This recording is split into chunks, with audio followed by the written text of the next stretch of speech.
स्वागत है आप सभी का गायत्री पीजी कॉलेज सांचौर की ऑनलाइन क्लासेस में।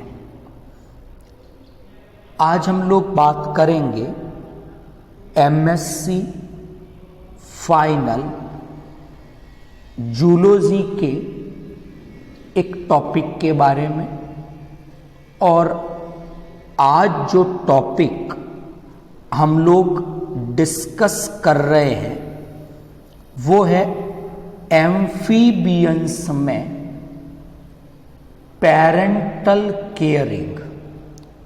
इससे पहले हम लोगों ने फिशेज में पेरेंटल केयरिंग के बारे में एक डिस्कशन किया था और उसी प्रकार आज हम एम्फीबियंस में पेरेंटल केयरिंग के बारे में डिस्कशन हम लोग करेंगे। तो हम बात करते हैं एम्फीबियंस में पेरेंटल केयरिंग की। अगर हम एम्फीबियंस में पेरेंटल केयरिंग की बात करते हैं तो हम क्या ऑब्जर्व करते हैं वहां कि अलग अलग एम्फीबियंस अलग अलग स्ट्रेटजीज यूज में लेते हैं केयरिंग के लिए। और हमें ये दिखाई देता है कि एम्फीबियंस में जो पेरेंटल केयरिंग है उसमें बहुत ज़्यादा डाइवर्सिटी प्रेजेंट है या बहुत ज़्यादा डाइवर्सिटी हमें पेरेंटल केयरिंग में दिखाई देती है। तो शुरू करते हैं पेरेंटल केयरिंग को। सबसे पहले मैं बात करूंगा, हालांकि जब हमने फिशेज में इस टॉपिक को डिस्कस किया था तो वहां पर हम लोगों ने पेरेंटल केयर के बारे में एक जनरल इंट्रोडक्शन डिस्कस किया था। तो शुरू करते हैं, आज उसी डेफिनेशन को हम रिपीट करें। मैं थोड़ा सा मॉडिफिकेशन करूंगा यहां पर कि एम्फीबियंस में जो केयरिंग की प्रोसेस हो रही है वो केयरिंग की प्रोसेस 3 डिफरेंट लाइफ स्टेजेस पर होती है। यानी पेरेंट्स जो केयरिंग अपने ऑफ स्प्रिंग्स की करते हैं, एम्फीबियंस में वो केयरिंग 3 डिफरेंट लाइफ स्टेजेस पर देखी जा सकती है। नंबर 1 कि जो एग्स हैं, जो अंडे दिए जा रहे हैं, उन एग्स की केयरिंग की जाए। एक स्टेज हो गया कि जो एग स्टेज है लाइफ साइकिल की, उसे प्रोटेक्शन दी जाए। नंबर 2, एम्फीबियंस में इनडायरेक्ट डेवलपमेंट है, यानी लाइफ साइकिल में एक लार्वल स्टेज प्रेजेंट होती है। तो उस लार्वल स्टेज की भी पेरेंट्स केयरिंग करते हैं। तो जो सेकंड केयरिंग है वो लार्वल स्टेज पर होगी। और फिर हम बात करेंगे यंग वंस की कि मेटामॉर्फोसिस के बाद लार्वा से यंग वंस डेवलप होते हैं। उन यंग वंस की भी केयरिंग की जाती है। तो एम्फीबियंस में बेसिकली ये जो केयरिंग है, जो पेरेंट्स के द्वारा ऑफ स्प्रिंग्स की जाती हैं, वो उनकी लाइफ साइकिल की जो 3 डिफरेंट स्टेजेस हैं उनमें प्रोवाइड की जाती हैं। एग स्टेज पर हो सकता है, नंबर 2 लार्वल स्टेज पर ये केयरिंग प्रोवाइड की जा सकती है, और यंग वंस को ये प्रोटेक्शन प्रोवाइड की जा सकती है। अच्छा, अब हम बात करेंगे पेरेंटल केयर क्या है। तो मैंने उस दिन बात की थी, ये एक प्रकार का एल्टुरिस्टिक बिहेवियर है। It is a example of altruism. MSc previous में हम लोगों ने एल्टुरिज्म के बारे में पढ़ा था। और तो जो ये पेरेंटल केयर जो हम ये पढ़ रहे हैं घटना, इवेंट, ये एक प्रकार का एल्टुरिज्म है, एल्टुरिस्टिक बिहेवियर है, जिसमें कोई एक मेंबर ऐसा कोई बिहेवियर एक्सप्रेस करता है जिसके कारण जो दूसरे मेंबर्स हैं उन्हें बेनिफिट मिलता है, और जिस एनिमल ने, जिस इंडिविजुअल ने ये बिहेवियर एक्सप्रेस किया है उसे इसकी कीमत चुकानी पड़ती है।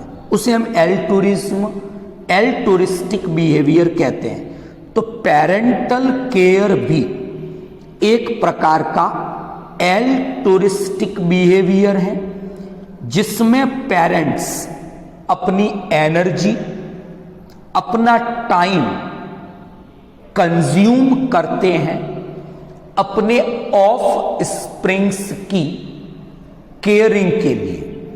तो उनकी एनर्जी का एक बड़ा हिस्सा, उनके टाइम का एक बड़ा हिस्सा ऑफ स्प्रिंग्स की केयरिंग में कंज्यूम हो जाता है।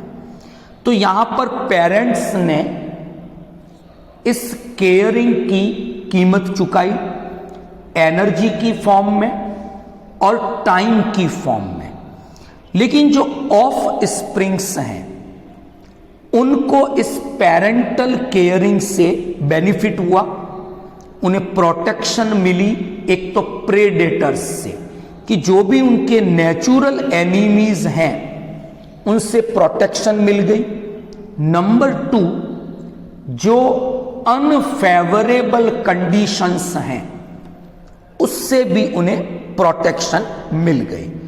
तो अगर हम डिफाइन करें पेरेंटल केयर को, तो it is a process of looking after, कि पेरेंट्स अपनी ऑफ स्प्रिंग की लुक आफ्टर करते हैं, देखभाल करते हैं।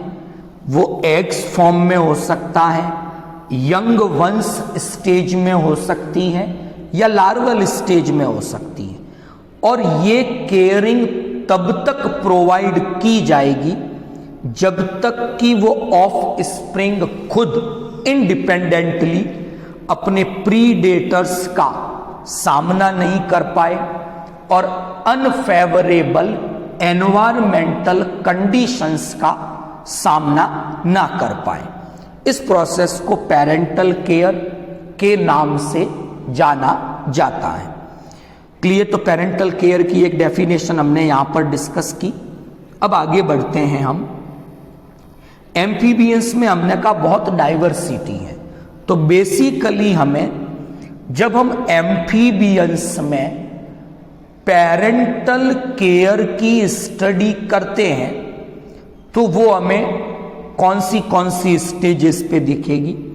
तो उसमें सबसे इंपॉर्टेंट आता है नेस्ट बिल्डिंग के बारे में, कि एम्फीबियंस नेस्ट मैन्युफैक्चर करते हैं, बनाते हैं, और उन नेस्ट में ही ये अपने अंडे देते हैं। और इस प्रकार ये प्रेडेटर से अनफेवरेबल एनवायरमेंटल कंडीशंस से प्रोटेक्टेड बने रहते हैं। दूसरा जो मेथड पेरेंटल केयर का एम्फीबियंस में दिखता है वो है डायरेक्ट केयरिंग का, कि पेरेंट्स यंग वंस की, लार्वल की डायरेक्ट केयरिंग करते हैं। तो वन बाय वन डिस्कस करते हैं इन इवेंट्स के बारे में, इन स्ट्रेटजीज के बारे में।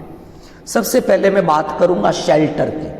शेल्टर का मतलब एम्फीबियंस क्या करते हैं, अपने अंडों को देने के लिए एक प्रोटेक्टेड फेवरेबल एक हैबिटेट की तलाश करते हैं, सर्च करते हैं, और उस माइक्रो हैबिटेट पर जहां पर प्रेडेटर्स ना हो, कंडीशंस फेवरेबल हो, वहीं पर ये अंडे दिए जाते हैं।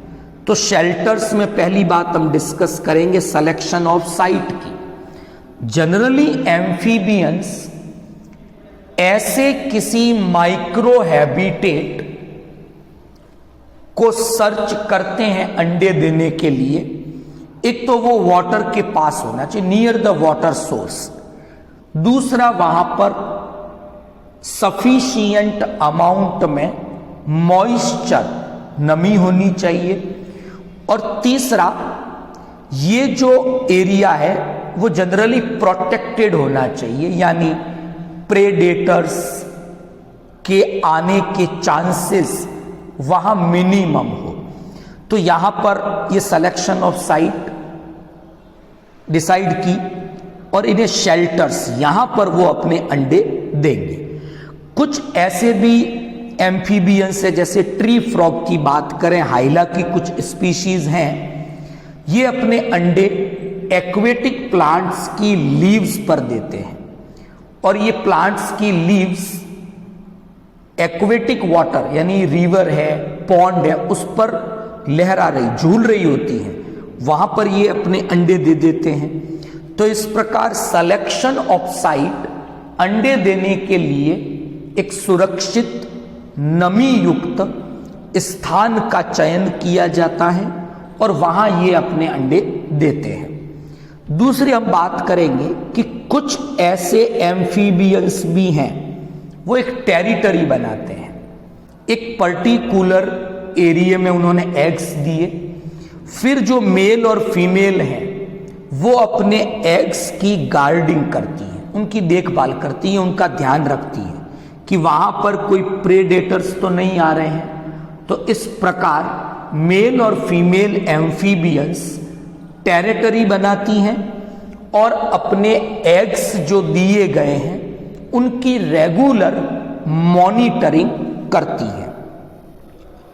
अच्छा, कुछ एम्फीबियंस ने क्या किया कि प्रॉपर केयरिंग की जा सके, इसके लिए उन्होंने जो इनडायरेक्ट डेवलपमेंट होता था, एक इंटरमीडिएट लार्वल स्टेज आती थी, इन्होंने उसकी जगह डायरेक्ट डेवलपमेंट शुरू कर दिया। और डायरेक्ट डेवलपमेंट शुरू करने से सीधे ही यंग वंस का फॉर्मेशन होने लग गया, जिसके कारण जो मॉर्टेलिटी, कई बार कुछ प्रीडेटर्स होते हैं वो सीधे ही लार्वल स्टेज को अटैक करते हैं, वो उनका फूड है।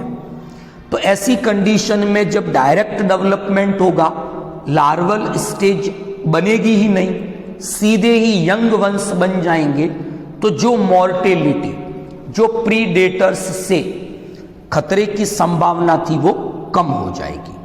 अब हम बात करेंगे नेस्ट की।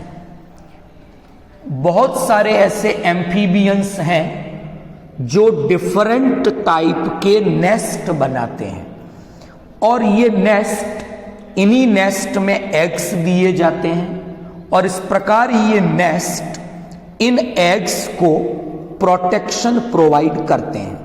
तो यहां कुछ प्रकार के नेस्ट है, मैं बेसिकली 3 टाइप के नेस्ट की बात करूंगा, फॉर्म नेस्ट, मड नेस्ट और ट्री नेस्ट। फॉर्म नेस्ट में क्या होता है कि ये म्यूकस जो एक स्टिकी सब्सटेंस है उसके द्वारा ये नेस्ट बनाई जाती है जिसमें एग्स दिए जाते हैं और वो प्रोटेक्टेड रहते हैं जब तक कि हैचिंग ना हो जाए, यंग वंस ना बन जाए। मड नेस्ट, इसका एक इंपॉर्टेंट एग्जाम्पल हमको देखने को मिलता है ब्राजीलियन ट्री फ्रॉग के अंदर। वहां हम देखते हैं कि जो मेल है वो पॉन्ड के अंदर एक होल बनाता है, एक गड्ढा बनाएगा। जनरली ये शैलो वाटर, जहां पर पानी कम गहरा है वहां पर ये काम किया जाता है और उसी में फीमेल अपने अंडे देती हैं और अंडे प्रोटेक्टेड बने रहते हैं। ट्री नेस्ट हमें साउथ अमेरिकन ट्री फ्रॉग और साउथ अफ्रीकन ट्री फ्रॉग में दिखता है, जिसमें लीव्स, प्लांट की जो पत्तियां हैं उनको उपयोग में लिया जाता है।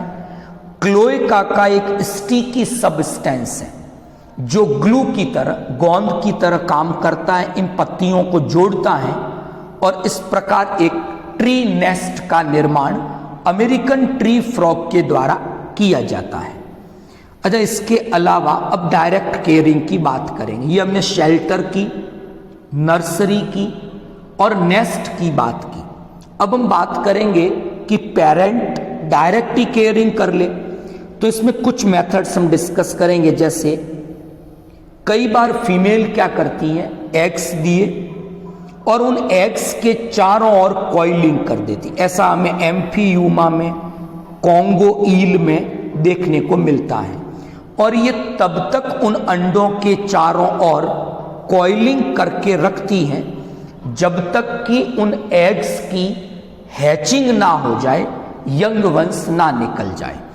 दूसरा, एक कुछ एम्फीबियंस में हम ऐसा भी देखते हैं, बेसिकली स्मॉल जो फ्रॉग्स हैं वो क्या करते हैं कि हैचिंग के बाद जो टेडपोल्स निकलते हैं उनको ये पेरेंट्स क्या करेंगे फ्रॉग कि उन्हें पकड़ पकड़ कर एक्वेटिक हैबिटेट में, पानी के अंदर ट्रांसपोर्ट करते हैं ताकि उनके सर्वाइवल के चांसेस को बढ़ाया जा सके। कुछ एम्फीबियंस में हम ऐसा भी देखते हैं कि एक स्टिकी सब्सटेंस सिक्रीट किया जाता है, एग्स उसके द्वारा इनकी बॉडी पर चिपके रहते हैं और इस प्रकार ये डायरेक्ट केयरिंग प्रोवाइड करते हैं। कुछ फ्रॉग्स में पाउचेस बने हुए हैं उनकी पीठ पर, they are called back pouches. Frog है, टोड्स हैं, जैसे एलाइटस की बात करें, मिडवाइफ टोड कहा जाता है जिसको, उसकी बैक पर पाउचेस हैं जिनमें अंडे दिए जाते हैं, वहीं पर डेवलपमेंट होता है तो वो अंडे प्रोटेक्टेड बने रहते हैं। कुछ फ्रॉग ओवोविविपेरस हैं, एन्यूरेंस की बात करते हैं, इनमें इनडायरेक्ट डेवलपमेंट होगा और फीमेल यंग वंश को सीधा ही प्रोड्यूस करती हैं, तो इस प्रकार भी ये प्रोटेक्टेड बने रहते हैं। अब हम बात करेंगे कि जो पेरेंटल केयर की ये फिनोमिना है, जो इवेंट है, ये हम देखते हैं कि it is a example of innate behaviour. Innate यानी इनबॉर्न बिहेवियर है और ये इनबॉर्न मतलब इनहेरिटेबल है, पेरेंट टू ऑफ स्प्रिंग में ट्रांसमिट होता है। It means evolutionary point of view से ये एक सिग्निफिकेंट, एक उपयोगी, एक महत्वपूर्ण प्रोसेस है, इसीलिए इसकी transmission parent two of spring में हुई है। तो आखिर पेरेंट्स को, ऑफ स्प्रिंग को क्या बेनिफिट्स हैं इससे? कुछ बेनिफिट्स हम डिस्कस करेंगे। एक तो यंग वंश का सर्वाइवल इंक्रीज हो जाता है। पेरेंट्स केयरिंग की प्रोसेस के द्वारा ऑफ स्प्रिंग्स के सर्वाइवल को इंक्रीज कर देते हैं, इसलिए ये एक बेनिफिट हो गया पेरेंटल केयर का।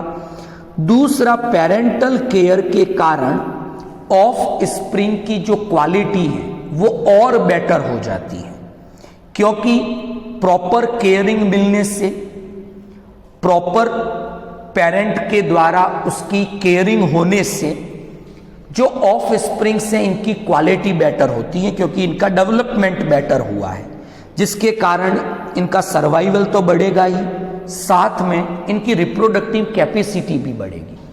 तीसरी हम बात करेंगे कि जब डायरेक्ट केयरिंग होती है, कि जब पेरेंट्स यंग वंस की डायरेक्ट केयरिंग करते हैं तो ये यंग वंस पेरेंट्स को बहुत नज़दीक से ऑब्जर्व करते हैं, वॉच करते हैं, और ऐसे कई बिहेवियर हैं वो अपने पेरेंट्स से ये उस समय सीखते हैं, और ये बिहेवियर उस समय काम में आते हैं जब पेरेंट्स इनके साथ नहीं होते।